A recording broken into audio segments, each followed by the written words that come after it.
This is Kolkata TV's podcast news. আপনারা শুনছেন পডকা। রাহুলের বিরুদ্ধে মামলা সিআইডিকে দিল অসম পুলিশ। আমি অভিক, জানাচ্ছি বিস্তারিত। কংগ্রেস নেতা রাহুল গান্ধীর বিরুদ্ধে আইন ভঙ্গের মামলা দায়েরের দুদিন পরেই তদন্তভার সিআইডির বিশেষ তদন্তকারী দলের হাতে তুলে দিল অসম পুলিশ। অসম পুলিশ প্রধান জিপি সিং এক এক্স বার্তায় লিখেছেন, মামলা সিআইডিকে হস্তান্তর করা হলো। সিট বা বিশেষ তদন্তকারী দল পুঙ্খানুপুঙ্খভাবে এই মামলা খতিয়ে দেখবে। উল্লেখ্য, কংগ্রেসের প্রাক্তন সভাপতি রাহুল সহ বেশ কয়েকজন নেতার বিরুদ্ধে হাঙ্গামা পাকানো, বেআইনি জমায়েত এবং অপরাধমূলক ষড়যন্ত্রের অভিযোগে ৯টি ধারায় মামলা করেছিলেন অসমের হেমন্ত বিশ্ব শর্মার পুলিশ। সূত্রে জানা গিয়েছে, রাহুল ছাড়া জয়রাম রমেশ, কেসি বেণুগোপাল, কানহাইয়া কুমার সহ আরও কয়েকজনের বিরুদ্ধে বশিষ্ঠ থানায় বিজেপি মুখ্যমন্ত্রীর নির্দেশে শতপ্রণোদিত মামলা করা হয়েছিল। মঙ্গলবার গুয়াহাটিতে পুলিশ কংগ্রেস ধস্তাধস্তি, লাঠিচার্জ এবং রাহুল গান্ধীর বিরুদ্ধে এফআইআরের নির্দেশের জবাবে বুধবার সকালে ফের বরপেটা থেকে শুরু হয় একাদশ দিনের ভারত জোড়ো ন্যায় যাত্রা।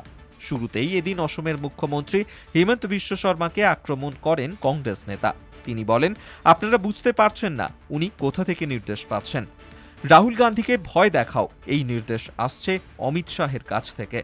রাহুল চ্যালেঞ্জ ছুড়ে বলেন, আমার বিরুদ্ধে যত খুশি মামলা করতে পারেন, আমি তাতে ভয় পাই না। মঙ্গলবারের ঘটনা নিয়ে কেন্দ্রীয় স্বরাষ্ট্রমন্ত্রী অমিত শাহকে দীর্ঘ চিঠিতে অভিযোগ জানিয়েছেন কংগ্রেস সভাপতি মল্লিকার্জুন খার্গে।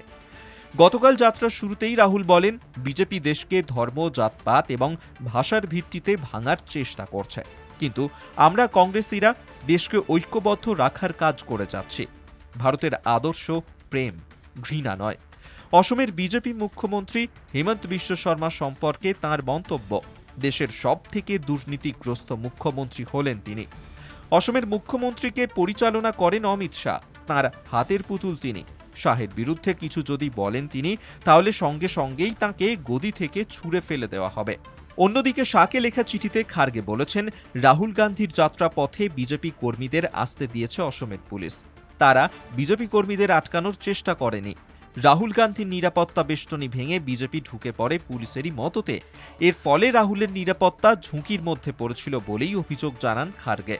ওয়ার্নারের সাংসদ রাহুল যাত্রাপথের ভাষণে তীব্র আক্রমণ শানান আরএসএসকেও।